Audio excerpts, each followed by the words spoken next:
Marketing Executive from CoSpace Park. Yeah, so CoSpace Park is a co-working office that also provides event space for rental and office space. We offer bi-weekly free events, and during this period, we have been hosting lots of online talks. And our event topics ranges from health and wellness to personal development and more. And to support us, and by liking our social media page. For more information on upcoming events, the link will be in the chat box in a while. So today we will be presenting the circular economy. So by Vish. Just a little housekeeping before we start. If you have any questions during the presentation, you can type them in the chat box, in the Zoom, and I'll bring them up during the presentation time. So without further ado, we'll pass the time over to Vish. Thanks, Lana. Welcome everybody. Good to see some familiar faces and some new people as well. I'm just going to share my screen. Just bear with me 1 minute.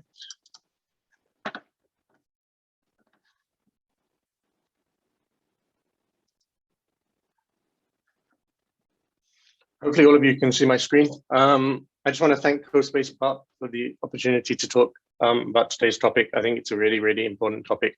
It's particularly prevalent globally, but especially in Singapore with what's going on at the moment. It's a lot more green initiatives, etc. So I'm going to give you a bit of a background as to why I'm talking about this. That's probably one of the questions a lot of you have.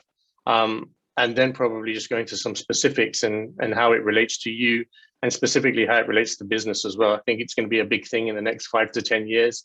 I think it has to be a big thing as well to kind of sort out and replenish the situation that we've got our planet in, and hopefully enjoy it. And as Anna mentioned, if you've got any questions, just put them in the chat or ping me directly, no problem, and we'll get to them at the end. So we're going to talk a bit about what the circular economy is today. I'm sure it's a new term to some of you. Some of you may have heard it, but the full understanding of it is probably not as clear as many of you know. And we're going to compare it to what is actually going now. So, why are we working towards a circular economy? What is wrong with our current system? And, how did we get into the kind of state of affairs that we currently are in? And then what's the problems with that? We're then going to talk specifically about, the touch points with regards to facilitating a circular economy. How do you guys contribute? How do your businesses contribute? Is it something you think about on a daily basis? And then we're going to finish with a few examples of actual real life countries and companies who've gone in, tried to impact the current sustainability ecosystem that we're in. And hopefully you can take some examples from them and you can see that actually net, it benefits everybody. Why am I talking about this? So this is a bit of a interesting kind of tangent for me. So I've spent most of you know me by now. You know that I've spent most of my life kind of working in finance and banking. But when I became a consultant a few years ago, what actually happened is I realized that there's a lot of startups in the green space. And what do I mean by that? A lot of companies who are trying to impact sustainability, disrupt that sector. A lot of companies who are trying themselves to have more of a green footprint on the world and generally try to make the world a better place. So when I was consulting for some of these companies, they'd come in and ask me, Wish, what about our strategy here? What about our focus here? And I had to completely reposition myself and understand exactly what was going on in that green global landscape when it came to things like green tech, when it came to things like, improving the planet, when it came to things like sustainability. And I found myself learning a lot more than I actually envisaged learning. And so I embarked with a few companies on what I would call kind of green strategies. How do they make themselves sustainable from a finance point of view, but also have a strong green impact within their business plans? And that's kind of triggered kind of my interest in the topic.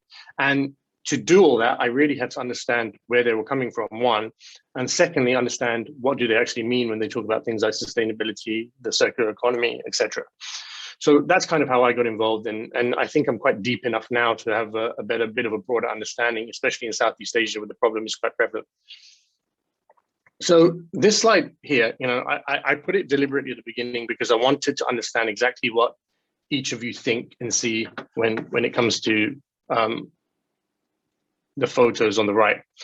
You probably see food waste, you probably see carbon emissions, you probably see plastics.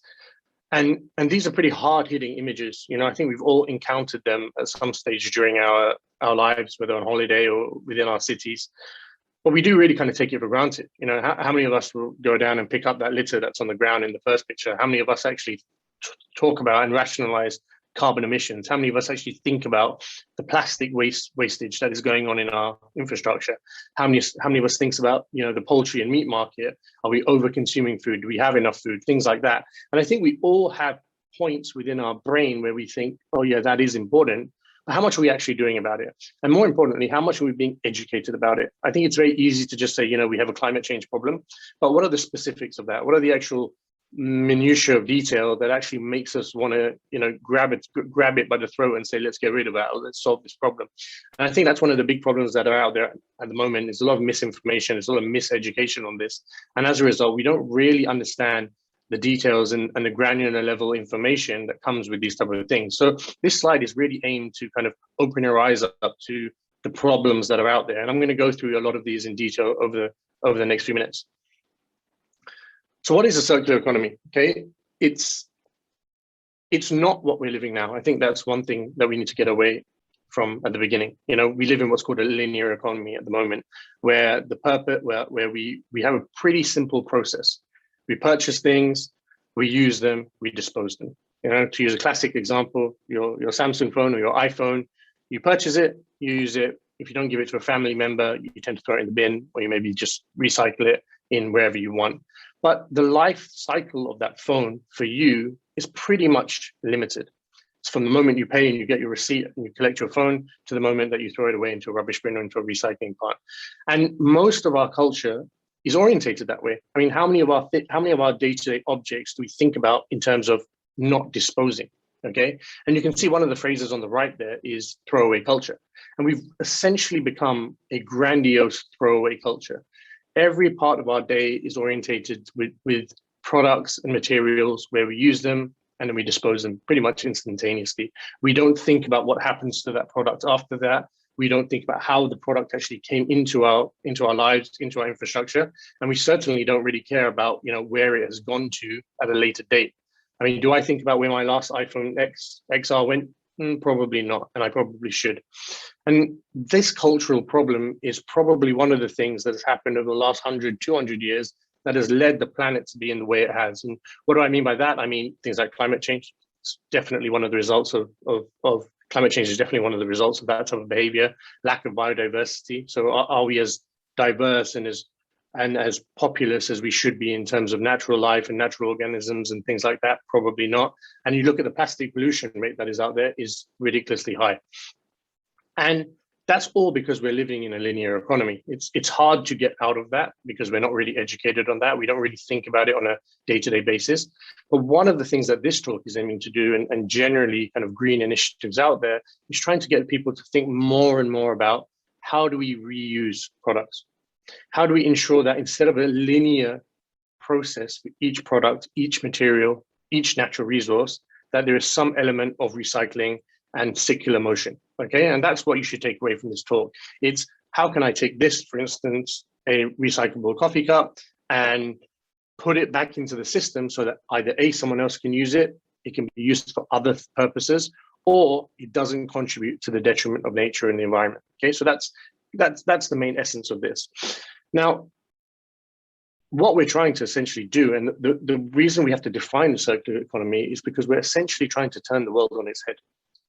For centuries, we've been doing things in one way, and only recently we've thought about how do we actually pivot away from this? How do we change away from this? And it's important to understand that because there is economic benefits to this. There's obviously a natural environmental benefit to this, but there's also a cultural benefit to this. You know, we'll feel better about it. There's a moral aspect to this. Are we doing the right thing in this planet that we're living on? Are we doing the right thing in terms of, you know, helping others by recycling goods and waste? So that, in a sense, in a very layman's terms, is a circular economy.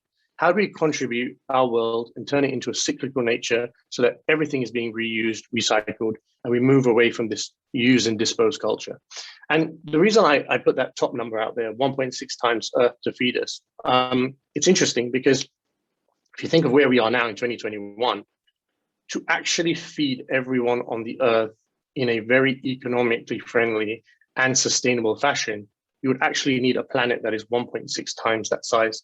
You may be wondering, well, what does that actually mean? Well, it means landmass. You know, if you think about where do our chickens come from, where do our vegetables come from, what is the ground that we have to produce products? Well, it's pretty limited. And that's now with about 7.5 billion world population. Imagine in 5-10 years time when the population hits 10 billion. Imagine when the population hits 12-15 billion. We're definitely, the Earth's not growing. Our landmass really isn't growing in any way, shape or form. So we need to start thinking about what are the more sustainable measures. Have we left it too late? It's probably one of the questions a lot of you ask. I'd probably say it's never too late. It doesn't really change. The answer to that question doesn't really change anything. We still need to do it. And we're going to talk a bit today about how do we go about it and what are the mental things that I want you to take away with in terms of pushing your ideas out there and helping draw and design this circular economy. So we're talking essentially about a few key concepts, okay? And those are those three elements that I want you to take in the middle of the slide. Systems thinking, we'll get back to that in a minute. Closed cycles. Closed cycles is really integral, okay? It's about changing something from an end-to-end linear process into a cycle so that there's constant revolution and cyclical motion in everything that we're using, whether it's raw materials, natural resources, energy, bicycles, rubber, plastic, whatever it is. You should approach that particular material and resource with a mindset of, well, how do I get that into a cycle? And like I said with the phone example earlier, well, maybe a phone can be given away to someone else to use, yes, but also maybe it can be given back to the factory to be put into parts to build another phone. Maybe it can be used to redesign those parts to make a vacuum cleaner. Maybe it can be used to redesign or break down those to make electronic circuits for third world countries. And it's about understanding that products, as soon as they've left our life cycle, don't become obsolete. They actually have value elsewhere. It's just about understanding where that value is and whether we're taking that forward and we're doing the right steps by that. Renewable energy, I think, is a key one. I think we've all heard this phrase. We've all talked about it. You know, the earth is drying up on natural resources is one part of this, but it's also the idea that we need forms of energy that are not detrimental to our environment, but are also sustainable when you talk about population growth, animal growth, and a general ecology system that is probably going to grow over the next 10 to 20 years, you know, in a kind of unprecedented way. So are we using energy sources that are both renewable and cost efficient to drive our day-to-day activities? And in places like Singapore and other countries, you're seeing, you know, a lot of more electric cars. There's a lot more focus on that. You're seeing a lot of people using kind of biofuel to fuel a lot of their projects, factories, waste management places, things like that. And renewable energy is probably going to be it has been one of the key talked about areas, and it's definitely going to be one of the key talked about areas going forward. Systems thinking is an interesting one. And the reason I left it to the end is I think it's the most important. And the way I explain it to people is we're all part of some living system. So if you think about an animal in the jungle, for instance, or in the farm, they eat natural produce, they consume it, goes through their systems, they let it out through means as waste, and then that fertilizes the soil. And then that's what the animal eats again and it produces other vegetables and minerals and things like that. So you can see from a systems perspective, there is a natural cycle embedded in there somewhere. And nature is one of our best teachers. Nature has taught us in the past that actually these cycles exist for a reason. It's for balance on one hand, but it's also because it works, right? It works. There's a natural flow to this, and there's a natural reduction of waste in this methodology. And we apply systems thinking to a lot of other things. We apply it in computers, for instance, about how to process information, how to, we do it with TVs, we do it with a lot of our day-to-day lives. But why are we not doing it at a social scale? And why are we definitely not doing it at an economic level, where we put a level of systems methodology into things, we create cycles, we reuse, and we don't waste as much? And I think systems thinking is going to be a long way to do that. And for those of you in the business sector or running your own businesses, I'd always advise you to think of things from a systems perspective and how the system can constantly evolve. And that's a really important part of that. Now, why even go into this? That's one of the things that people ask me, wish, you know, do we really have the time? Do we really have the energy to do this? Well, there's a couple of reasons, right? One is it protects the environment.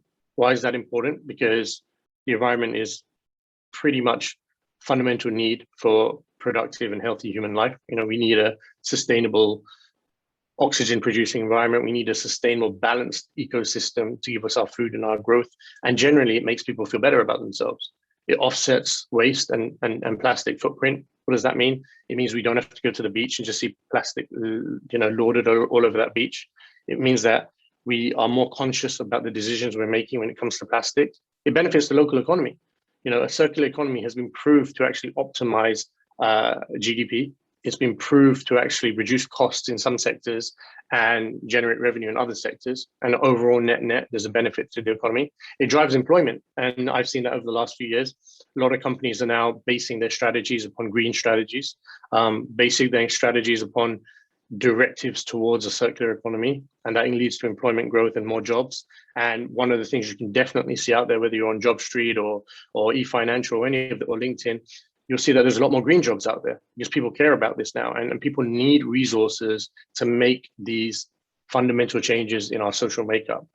And it makes us resource independent. And this is really important because it means we're not necessarily dependent on other countries. We're not necessarily dependent on technological advancement to come up with the resources that we're inevitably going to need over the next 20 or 30 years. There's a natural element of this which the circular economy can help. So that's a bit about why we need it now and what it really is about. This is a slide that pretty much summarizes a bit of what I said, the difference between a linear and circular economy. One of the things that I definitely will highlight to you is the disadvantage of the linear economy. So why hasn't it worked, or why isn't it working? It's probably a better way to do that. It takes up a lot of critical materials. It takes up a lot of critical materials. You think about oil, gas, you think about how much expense goes into making plastic. You think about how much expense there is to manage landfills, to get rid of this waste, to burn it, etc. It obviously saves the environment, which is the ecological point. And there's obviously a huge problem when it comes to longevity of the planet and longevity of our societies. Having a linear economy hasn't thought about the world in 20, 30 years time or 100 years time, when populations are big, when we're really at the base level of natural resources, things like that. So that is a really significant problem with the linear economy. Now, you're probably thinking to me, well, Rich, if this is all true and what you're saying is true, well, why have we not moved to a circular economy earlier? It's a good question. Well, one, because it's very, very bloody difficult. And the reason it's difficult primarily is because governments and social bodies are not ordained to think in this way. It is not natural for them to think in this way, which is a really sad point. So there usually has to be a business case that accompanies something that drives a government objective. Someone has to feel that they're going to make money, or it's going to be of net benefit to society for this to take some level of traction. And unfortunately, a lot of governments haven't reached that point. They haven't been able to sell it out there to the people. And that's the point about the current business models. The cost of actually engaging in this, or maybe redirecting your strategy towards having a circular economy, immediately maybe a bit more expensive than long term, but it's also a turnoff for a lot of people. So a lot of people view it in that eyes. The recycling technology we have is not optimal. I mean, previously people have not dedicated most of their resources into recycling technology. That's slowly changing. And we're seeing that actually we need to genuinely push in that direction if this is going to become a real, genuine, economy for the future. Consumer expectations, how many of us actually really care? Like that's a genuine question. When you go to your local Starbucks or your McDonald's or your grocery shopping, or you buy your next car, are you really thinking about the green aspects of your purchase? Probably not as much as you should do. And this isn't a preaching session about making the world more, about fighting climate change or making things more green, but it's more about showing you that actually having a circular economy is actually sustainable for everyone in the future, and also will benefit you net economically by yourself in the present. And hopefully over the next few slides, you'll be able to see that. And I think the other big problem is, waste infrastructures. For those of you who've ever been to, some of the biggest landfills in the world, I recently went to one in Indonesia about a year and a half ago. It's a pretty horrendous sight. It's very similar to the first picture I sent you, where you've got these huge piles of essentially garbage just lying there, waiting to be put in some level of landfill somewhere. And we haven't optimized the technology at the moment to make use of that. So the easy answer to that is burn it. The easy answer to that is chuck that in the ground. But what do we actually, why can't we do something more with that? The amount of waste coming in is significantly more than it was 20 years ago. So are we at the optimal timeline in terms of turning that over into something useful, whether it's fertilizer or biofuel or whatever? And the waste infrastructure is not in place. And some countries are taking the lead on that, but some countries are definitely falling quite far behind. This slide's, you guys can read it yourself, and I'm not going to go into this in too much detail, but there's a couple of points to the slide that I really want to focus on. So this is actually the nitty gritty, the granular layer of systems thinking when it comes to the circular economy. So each of you probably works or is intending to work in an industry that probably impacts one, if not more, of these elements.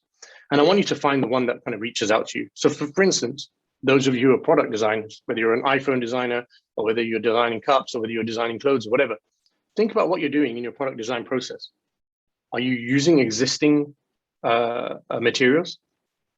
Are you repairing existing materials? Is your production process taking into account the fact that you could benefit from using existing materials and turning them into something new? Is your production process optimized so that you're not taking the biggest amount of time to repair and reuse materials? And that's a different kind of methodology. It's not just about how do I get a product to market in a fast time. It's about what is the product? What is the makeup of that product? Where did it come from? Where will it go? And a lot of companies now are putting that within their corporate brochures, within their missions, within their ethos that, well, my product design is going to have a circular element to it. I want my supply chain and my product life cycle to be circular. I want to ensure that whatever I produce now can be reused in some capacity 10 years down the line, 20 years down the line, 100 years down the line. Car companies are doing this really, really well at the moment. A lot of plastics companies or companies that have worked in plastics in the past are doing this at the moment. So if you're a product designer, think about that. If you're in finance, think about your revenue models. Why do we have to own a product? Why do I have to own a washing machine? Because once I own it, the onus and the mandate is on me to do something with that after its shelf life. But what do? I call a bunch of guys to come bring it down the stairs and throw it somewhere. But if I lease the product and it goes back to the manufacturer, Samsung or Panasonic or whoever, maybe they are more in a better place to actually do something with that product. So from a finance perspective, you can see the benefit of that. And maybe leasing a product long-term is probably net cheaper than actually owning it and the cost of disposal later. So revenue models have a big role to play. So you have to think about optimal revenue models. And that applies whether you're selling consumable goods or you're selling big cars or you're selling digital things online. Even a digital product has some element of a linear methodology from it, either in its distribution, somewhere in its supply chain, etc. The other part I'd really like to focus on, you can read about the recycling, which you talked about. You can read about natural capital as well. The other part, which I really want to focus on this slide, is supply chain collaboration. Are we working with companies, partners, merchants who share the same values as us with regards to working towards a circular economy? Because if you're creating a phone or a TV and half of your parts coming from one company, another half of your parts coming from another company. One company is really bang on, wants to go down the circular economy route, but another company unfortunately has been left behind. Your net process is probably not facilitating a circular economy as much as it could do.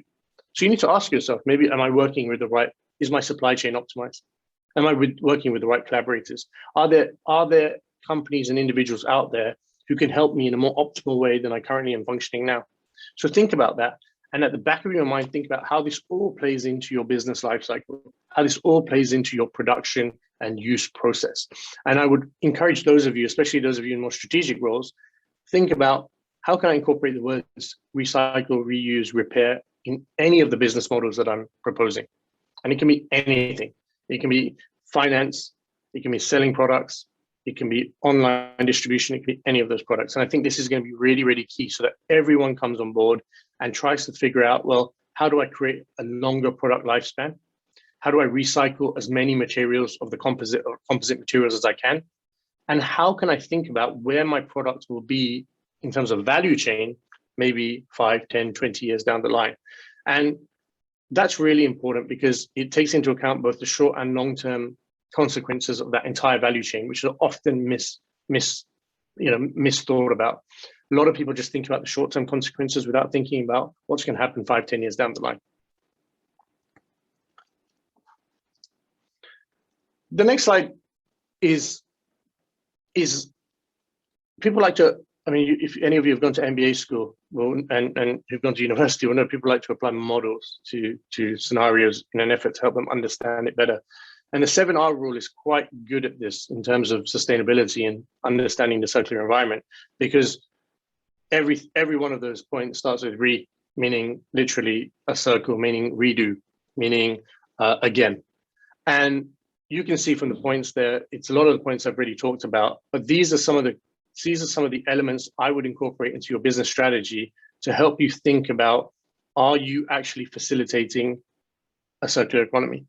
And this is important because you won't hit all 7Rs. It's very rare that you'll hit all 7Rs, but the fact that you're even thinking about this, you may not even achieve it in year one. You may not even achieve it in 5 years, but the fact that you're thinking about it and trying to embed it within your business lifecycle and your business strategy is also important to actually creating some level of effort towards a circular economy. Okay. Obviously, this needs to be driven from a top level. It needs to be driven at government level in most cases, and then at a business top level. But even on a day-to-day basis, think about, are you repairing broken products instead of replacing them? Have you made that effort? Is it just convenient and easy for me to just go and say, I'm going to replace my iPhone instead of repair it? Is it easier for me to say, well, I'm just going to throw that light bulb out the way instead of giving it back to the manufacturer, or maybe just repairing the filament? Am I recycling as optimal as I can do? Am I utilizing the government's initiatives out there to optimize my recycling? A lot of us, especially those of you who've lived in Western countries for the best part of 20 years, you've seen these kind of green bins outside the house. This was something embedded in me when I was a child. You need to recycle. You need to know the difference between plastic waste, consumable waste, and other waste. And if you don't know that, educate yourself on it and understand what is the optimal way that you can recycle on a day-to-day basis. The effort is definitely not that much. So you should be able to figure that in and factor that into your life. Are you reducing consumption? Are you turning off light bulbs when you leave the room? Are you switching off the fan when you don't need it? Are you washing the toilet when you don't need it? And sorry, flushing the toilet when you don't need it? And think about that on your day-to-day routine, where you can become more efficient. What are the parts of your day-to-day routine that you can really tweak and optimize so that, yeah, maybe on a global basis, you're not making that much of a difference, but on a local micro level basis, you're making a lot of difference. And you're showing people that, as an example, these are the changes that could contribute to some level of positivity in the new economy that we're trying to do. It's interesting, this slide, because when I was researching a lot about the circular economy the first time, I remember, and I'm quite a well-traveled guy, and I used to think to myself, well, no one's really doing anything, Rich. Like, I go to some parts of the world, I see a couple of people in a couple of companies kind of working and doing their part, but I don't really get the feeling that everyone is on board on this. And this stat is aimed to kind of show you a couple of things, right? They're all European countries. Unfortunately, the information was only available for Europe, but it shows a couple of interesting things. It shows food waste, which I think is important. So how much food is an individual in each of those countries wasting every year? So if you look at it, in the Netherlands, each person wastes half a ton of food every year. Now, if you think about that, just think about what half a ton of food looks like. It's probably your whole kitchen from bottom to top worth of food. If you think about material reuse rate, how much of our materials that we're using within our economy or within our public services are being reused? And you look at that, it's a really low rate for most of those countries. How much effort is going into that? And I think a combination of those figures kind of hit Western Europe about kind of 10 or 20 years ago. And they started to realize that actually they need to get off their butt and do something about this. So a lot of companies, and we're going to see this in the next slide, like the Netherlands, like France, started saying, well, we need to start investing money into the circular economy and into educating people so that actually those rates, our food wastage goes down, our material reuse rate goes up, and get people thinking about the circular economy a lot more strategically than they were thinking. And the last column there shows the amount of investment that's gone in. Now, if you think about those numbers, even 21 million for France, it's a reasonable number, but if you compare that to a transport budget, or you compare that to a weapons budget, a defense budget for a country, it's exceptionally minimal. And this is where private enterprise and governments need to work together and factor a way of finding the most optimal investment strategy so that everyone is brought on board on the circular economy. And remember, it doesn't need to be big numbers. It more often than not needs to be big effort, and the numbers will come with that. And hopefully this slide shows you that, you know, a lot of companies are trying to do something, but it's very, very minimal at this stage. And if I were to give you a set of figures for Asian countries in exactly the same format, the figures will be even more horrendous. I can guarantee that. So think about that, and think about that when you're traveling as well. You know, am I going to institutions, or am I taking part in circular economy activities by going to these countries? And it's interesting because when you go to a place like Netherlands or you go to a place like France, there are a lot more shops out there and a lot more manufacturers out there who are trying to enforce the circular economy and its ideals into their actions and day-to-day lives. So as mentioned earlier, here's a couple of examples of countries who are kind of doing it and taking the right steps to do it. We'll come to China at the end because it's an interesting anomaly, actually. But then the Netherlands, look at them. They've got a big target for 2050. They want their country to be 100% based circular economy. Now, if you can imagine that in 25 to 30 years, the company essentially wants to say that we are not really disposing at all. And if we are disposing, we're doing it in the most efficient fashion. But what they're essentially saying is we are going to reuse as much in our economy as possible. And they think it's going to take 30 years. And as we saw from the previous slide, they've put in a pretty big investment already. And that investment's only going to go up and up. France and Germany have taken steps from a regulatory point of view, from waste management and eco-innovation. So governments are slowly kind of precipitating change and precipitating initiatives that lend to the circular economy. It's definitely not enough, but these are definitely the mandates that need to happen. And it's always interesting to hear what the governments are doing, because essentially what the governments do needs to trickle down into individuals' lives. So think about wherever you are in the world, whether you're in Singapore, whether you're in Malaysia, whether you're in the UK, think about what your government's initiatives are and how you can help push them further along and develop this idea of a reusable circular economy. Now, China, the reason I left China in there is interesting because I'm pretty sure if I'd asked most of you, you know, was China one of the big circular economy proponents, I'm pretty sure most of you would have said, well, I don't think so, Rich. But it's interesting because they've had a circular economy policy since kind of early 2000. And I remember reading about this 10 years ago and thinking, oh, I'm going to take this with a pinch of salt, because I wouldn't automatically associate China with being a country that thinks about these type of green initiatives. And if you look at, say, food wastage, China is the #1 country in the world for food wastage. So how do the two stats kind of line up? Well, what China has said is, we understand our problem and we accept responsibility, and we're going to take a more strategic look about how we can redesign our economy and to potentially make it into a circular economy. Now, they've fallen short in some respects because they've said they haven't given specific initiatives. They've kind of given more helicopter vision initiatives. But they're definitely looking at it from a technological standpoint. So if you look at their tech budgets that go from the Chinese government, a lot of that money is going towards circular economy activities. We just haven't seen the tangible aspects of that yet. But even a country like China is recognizing the need for change. And for a country like China, you can imagine the pros and cons being pretty balanced. I mean, they're one of the world's, if not the world's biggest manufacturer of certain things like electronic parts. So having things like a circular economy to them on the surface may not seem that appealing. So they've adopted this strategy of how is it going to benefit us long term, and how is it going to help us in terms of collaboration and partnership outwards. So there's still people out there who you traditionally wouldn't think are doing their part, who are trying to do their part. Now, the next slide's interesting to me because I was speaking to someone the other day, and she mentioned to me that actually in 2050, there's going to be more plastics in the world than fish. And I was like, that just cannot be true. I mean, even if you go to a river, you see more fish than anything in those rivers. And she said, no, Rich, in about 30 years, there's going to be more plastic in the oceans than there are fish. And that's a startling kind of statistic. And that should kind of send shock and awe through all of us, because what that's essentially saying is that our natural ecosystem is essentially becoming unnatural.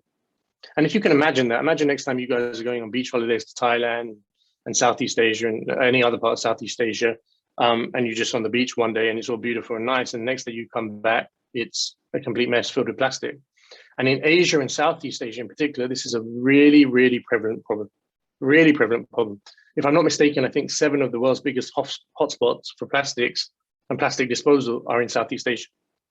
And that shows that within that region, or within this region itself, there needs to be a big, big uptake on activities that push us towards reducing the impact of plastics and plastic offsetting, and also drives towards the circular economy. And there's a lot of companies out there who are now going into that space with the aim of reducing the plastic footprint, but also with the aim of making money from that. So it's not just a pure environmental, moral obligation to do this. There are companies now who have found ways of converting plastics into fertilizer, for instance. There are companies who have found ways of converting plastic into other reusable molds. And those are the changes I think that we should be thinking about. So for those of you who are entrepreneurs out there, maybe start thinking about the green aspects of your company. Maybe start thinking about, well, if you're interested in startups, well, why am I not going into the kind of green sector? Why am I not going to the circular economy sectors, which are definitely picking up? And one thing you'll notice, and I've seen directly with the investors that I deal with on a day-to-day basis, they're really keen to see investment opportunities that have some corporate social responsibility element to them, as well as making a ton load of money. And I think that's going to be a big trend going forward in the next 5 to 10 years. Think about the economies and the businesses and the industries which mix those two ideals optimally. So, if you can make money but save the planet, great, why not do it?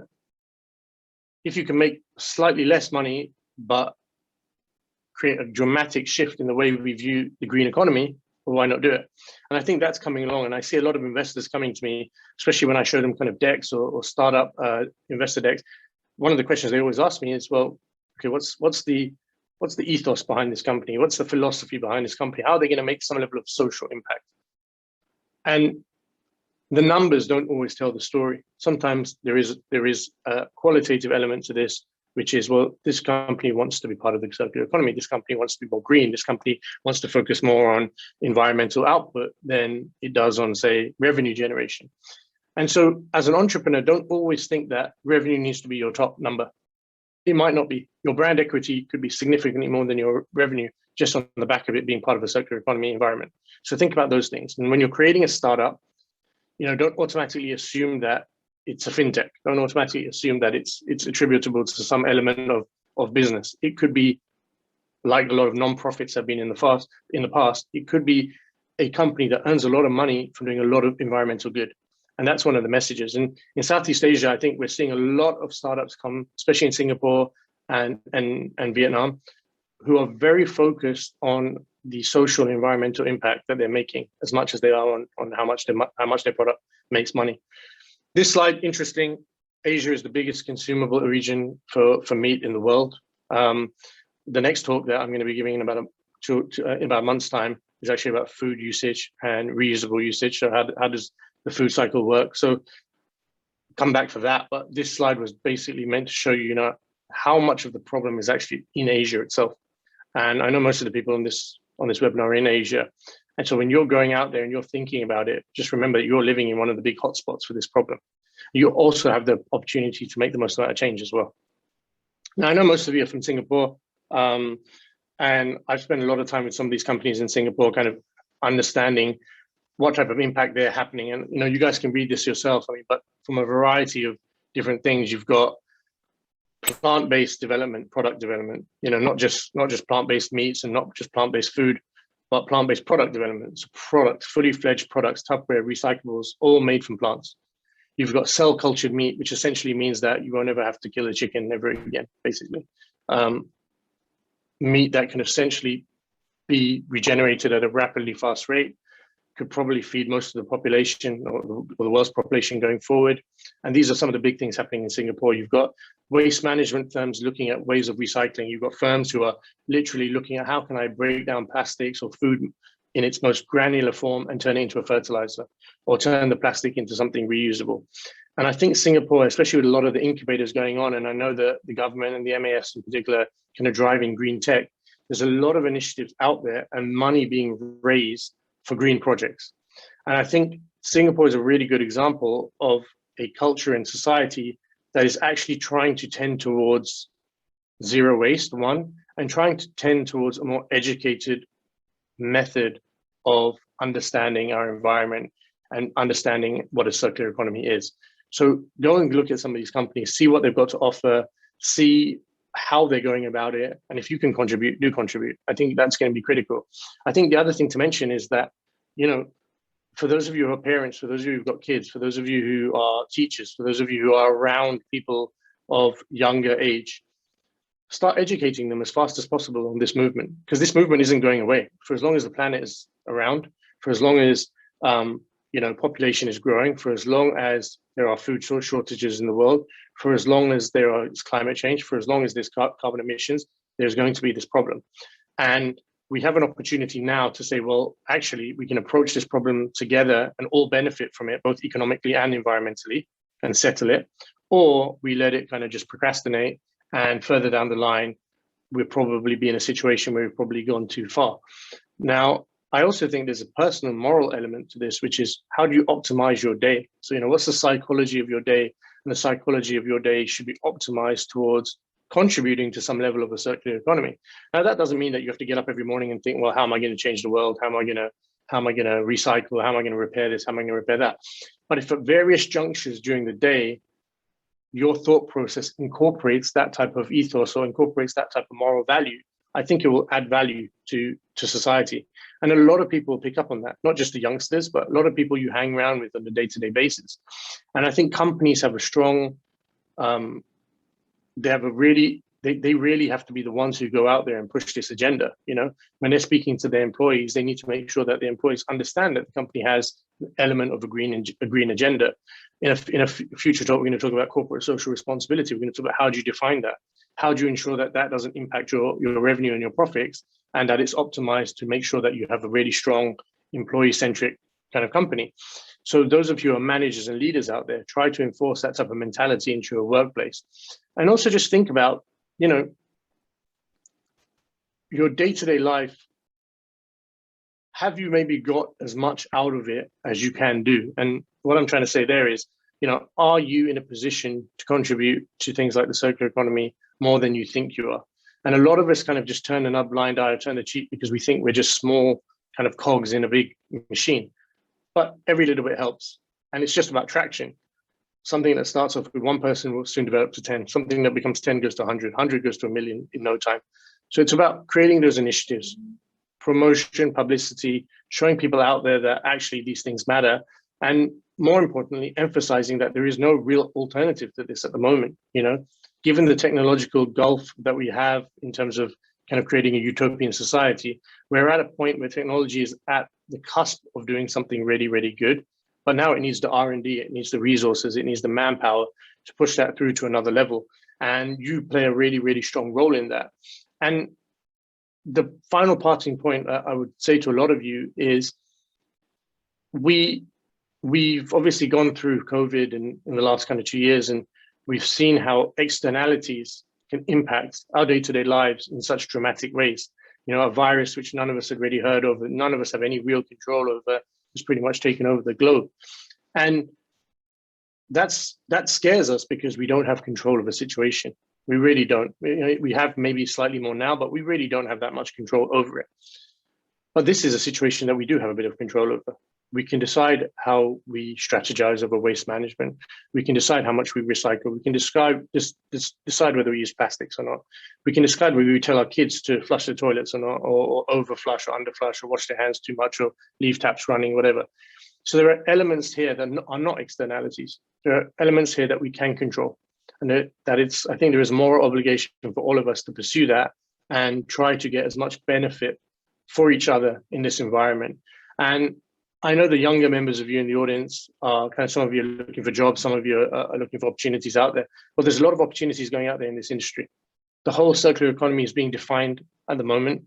The whole, you know, converting waste into useful goods and useful products is at its biggest it's ever been. Plant-based product development is at the biggest it's ever been. Cell-cultured meat is at the cusp of pretty much a revolution globally soon. So there's a lot of industries out there looking for thinkers, manpower, and thought leaders to kind of drive this forward. And if you really do have an interest in this, and you really do think that your personality, your hobbies, your skill set, your passions are aligned into this kind of industry, then reach out to these companies, because I think you'll be doing a lot of good. And I think for a lot of people now, they're looking for careers where they feel good about what they're doing. They feel that they're contributing to some level of change. So why not try working within the circular economy and within one of these great companies? That's kind of all I had to say for today. I hope it made sense. Just before we go to any questions, we're doing a kind of promotion over the next kind of 2 to 3 months with CoSpace Parks. We're going to be talking a lot more about sustainability. As I mentioned earlier, we're going to be talking about food, the use of food, the wastage of food, and the future of food in our next session, or in our next session in the month. So please come back to that. And if there's any other topics about sustainability that you want us to touch in, then by all means, reach out to us, and we'll definitely try to include them in one of our presentations. On that note, I think I will start to answer some questions.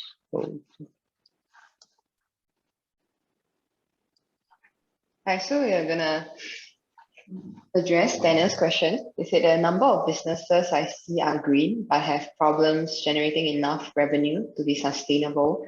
Or those who are financially sustainable find it hard to be green. Why do you think that is so, and what can be done about it? It's a good question, Daniel. I think a lot of it comes down to mentality. Okay, so for me, there is a really big divide in companies, and I've seen this. I've worked with some of the world's biggest companies, and I've seen there's a really big divide about what people say they're going to do and what they think they should do versus what they actually do. And a lot of these companies try to approach it as a kind of cover. So I will be green, but I really want to make as much profit on the side, right? And the reason they approach it that way is because they're not convinced that you can be green and make a lot of money. So they don't go through the elements of setting up their business model, their value proposition effectively. And that's what they need to do. So when you ask, while those who are financially so find it hard to be green, why do you think this is so? Because they have not taken the steps and understanding their supply chain. They've not taken the steps in understanding their distribution process, how their marketing spend needs to be. And I think that's an important device for any company, but especially for a company that has a green tinge to it, because it's easy to say that a green company won't make that much money because they're thinking more about the environmental and social aspects of the company and the value they drive more than the revenue and net profit angle. And that's just because they don't factor that into their whole business model. I think the other problem is business, by definition, has caused us to see things in a very conflicting, hostile, competitive way, right? So if you think about banks go against banks, Apple go against Samsung, BMW go against Mercedes. Well, what happens if these companies actually work together? And green companies are really, really, really, really easy examples of companies that should work together. And I think if you have more partnerships, more merchant alliances, more collaborations out there where your distribution network is kind of more symbiotic, I think you'll optimize revenue. You'll definitely optimize costs in terms of making them more efficient. And I think a lot of companies don't think through that process. They automatically think that it's them against us, and we need to kind of put ourselves against something out there. But think of it in a more collaborative approach. I mean, governments give grants for companies that are more green orientated. So you should be able to get money from government to promote green activities. I also think, just one final problem with companies that don't necessarily generate revenue from these type of activities is because they haven't defined what's monetizable in the company. So I'll give you a good example. I worked very recently with a company that kind of recycles clothes, and they were trying to make money by selling the actual clothes, right? Recycling the clothes and selling them as new clothes. And they realized that their margins were pretty awful. And they ended up having a net loss essentially every month. But I told them, well, that really wasn't going to be the part of the business that earns the most amount of money. The part of the business was going to be a couple of areas. One was marketing. So actually working with collaborators and partners and marketing things for them out there, right? Because anyone who comes for a recycled good will see those products, will see other things. You can get a fee on that. But the other product was monetizing the data behind that. And if you have data about 1 million people recycling clothes, well, more people want hats. More people only recycle blue clothes than red clothes. More people only recycle clothes that are made of nylon or whatever, right? There's a huge data model and data set there that can be pushed onto other people. And I think a lot of people forget about that angle. And so that's another part of going back to the business model and the strategy that green companies need to work on. I think a lot of the green companies think that their moral value will carry them forward. but they actually need to think about, well, how do I sustain that cash flow to keep being green and keep paying salaries and keep paying the bills? So I think it goes down to the business model. Next question from Samantha Chan. Well, thank you for the Australian startup community for joining us. Do you have some examples of small initiatives that a new startup in EdTech can do to be part or to adopt the circular economy? So a couple of things there. Any startup can do what I'm about to say. In EdTech, it's pretty interesting because EdTech pretty much focuses on how we can optimize and strategize technology, education initiatives through technology. So if you think about EdTech now, a lot of people are using digital whiteboards, a lot of people are using iPads, a lot of people are using other technologies to help children interact and do things in different ways. Well, those are not standalone parts. Those are not standalone technologies. They can be reused and recycled at any part of that value chain. So once that iPad is finished, well, where does it go? Why are we not giving that third, fourth generation iPad to maybe a younger child to learn on that iPad? Or why are we not maybe giving it back to Apple for lesser money? So we paid less money up front, Apple release it from Apple, and in return, Apple contributes something somewhere else in their community. So there are different angles to that. I think the other thing startups should start to think about is a couple of things. One is their value chain. So if you're making a product, understand every step of that value chain and every step of that product development and where everything is coming from and where is it going. That's pretty critical, whether it's a t-shirt, whether it's a tablet, whether it's anything, even a digital good, it comes from somewhere and it goes somewhere. So think about that value chain. And that's really important because a lot of people lose that kind of scope. They just think, I'm going to get it from the cheapest place and I'm going to package it and sell it at a premium. But it doesn't necessarily work that way. Start to think about other mechanisms. And the other initiatives I would do as a startup, especially in EdTech, is education. Like, the clue is in the word with EdTech, like start to educate your staff and your user base at an early kind of juncture that what you're trying to do is try to convert from a linear economy to a circular economy. And you're creating a narrative for your company, okay, which is really important. Every company needs a narrative. Why am I selling this product? Why have I entered this space? Why are we doing what we're doing? And the narrative is a really, really important example to how some companies become successful and some companies don't. And if you've got a narrative, which is, well, our company isn't just thinking about a niche, it's actually thinking about a whole economy and a whole segment of society that we think we're promoting, it becomes a stronger narrative, right? And a lot of companies don't focus on that narrative. They don't tell the story in as eloquent or as effective way as possible. And I think they should do that. Noah here also wanted to know, how can we educate ourselves more, and this from a business strategy standpoint? So I think I answered this question in a couple of different ways. The other thing, for those of you creating a business out there, one of the first things you should do is you should define what your business is. I know that sounds really easy. It's not. It's the hardest thing to do. What does your business do? If you say to me, oh, well, my business makes t-shirts. Okay, well, who does it make t-shirts for? Why does it make t-shirts? Do people even wear t-shirts anymore? What type of t-shirts does it make? Is it thick t-shirts? Is it thin t-shirts? Define what your business does. And understand, once you do that, you'll have certain things like goals, mission, vision, philosophy. And I think that is an integral part of the education process for this topic, as well as any other topic. And start to understanding that your company has an ethos attached to it, right? An ethos is essentially a personality, a set of moral values. And it doesn't have to be profound moral. It could just be to help as many people as possible, to get my product in as many people's hands as possible. But it does have some level of ethos to it. And once you start integrating those type of elements into your business strategy, your company becomes much more than just a company. It becomes a personality, it becomes a brand in itself. And that's what companies need to become. They need to become brands. Apple is a brand more than it is a company. People just know that there is a building and there's a company registration somewhere. That's why it's called a company, but it's a brand. Coke's a brand, right? And the companies that take off and do well are companies that become brands. Companies that don't do so well, companies that don't really have a brand or have loose brands. And I think having or attaching yourself to the circular economy can help you develop your brand. And especially in countries that, like Singapore, that are really pushing out the green push, the green initiatives out there, I think having a green tinged brand, and I use this phrase a lot, having a green tinged brand is really, really important. So hopefully that helps you understand that, Noah. One more question, Summer. Someone wants to know, do you personally think that ideals you talk about are achievable?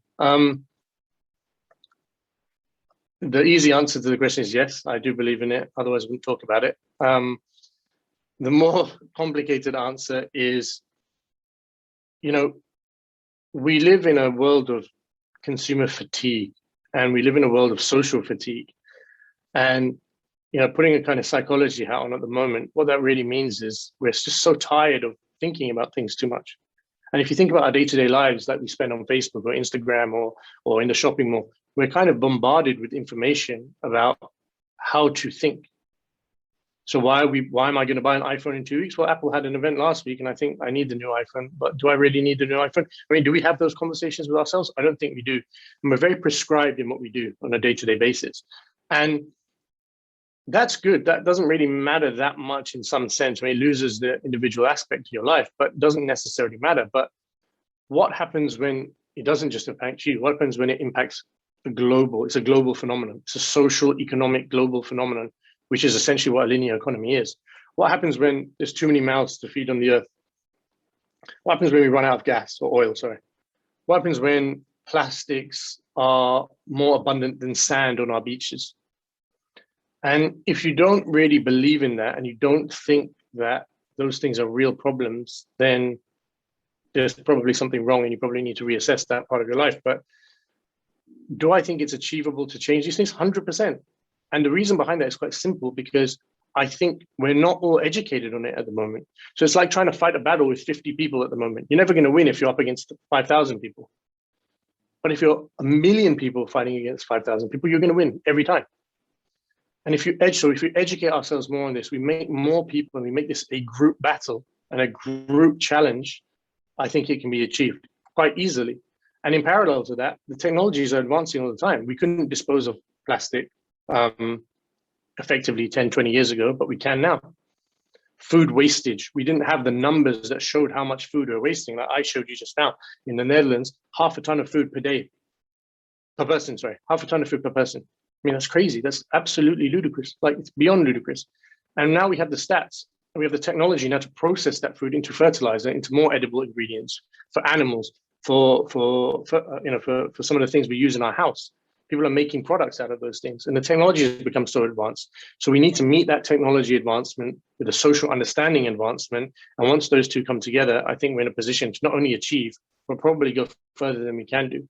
So hopefully that answers your question, Summer. It's a really good question. I'm genuinely I know it's difficult to be passionate about some of these issues like climate change, like having a circular economy. It's difficult to wake up every day and motivate yourself. I don't do it every day, if I'm honest, but I try to at least target some aspects of my life that contribute to the greater good of society. And if this is one easy one for me, recycling my cans and my plastics in a box, as opposed to just throwing it in with the general waste, well, I'm contributing somewhat.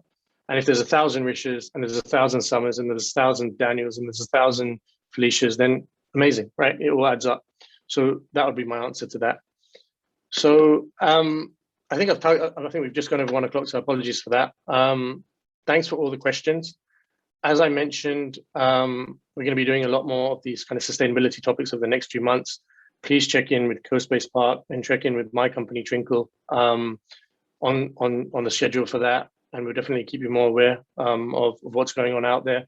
And like I mentioned earlier, if anyone's got any topics that they want us to talk about, by all means, bring them up. We'll do our best to talk about them. And if anyone's got any other further questions on the circular economy and anything that I can add value to them on that, then please reach out to me at Trynkle.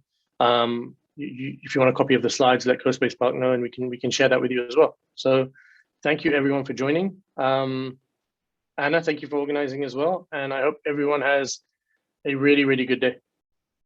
Thank you. Thank you.